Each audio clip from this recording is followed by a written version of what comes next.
ગાંધીના ગુજરાતમાં દારૂડિયા કાર ચાલકે ખોડિયારનગર વિસ્તારમાં 10 વાહનોને અડફેટે લીધા હતા।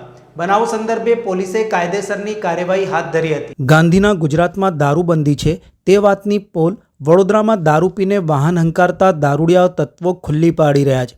છેલ્લા દિવસોમાં દારૂ પીને વાહન હંકારતા દારૂડિયા ઈસમોના કારણે અકસ્માતો અટકવાનું નામ નથી લઈ રહ્યા। વડોદરા શહેરમાં ખોડિયારનગર 4 રસ્તાથી એસઆર પેટ્રોલ પંપ તરફ જવાના માર્ગે બળિયાદેવ મંદિર પાસે એક કાર ચાલકે નશાની હાલતમાં રોડ ઉપર રહેલા 10 વાહનોને એક બાદ એક અડફેટે લેતા અફડાતફડી મચી હતી। દારૂડિયો કાર ચાલક ચિક્કાર પીધેલ હાલતમાં બેફામ કાર હંકારતો હોવાનો સ્થાનિકોએ આક્ષેપ કર્યો હતો। કાર ચાલક પોતાના પગે પણ ઊભો રહી શકતો ન હતો। નશાની હાલતમાં તેને લોકોએ પોલીસની ગાડીમાં બેસાડ્યો હતો। પોલીસે ચાલકની અટકાયત કરી વધુ તપાસ હાથ ધરી હતી।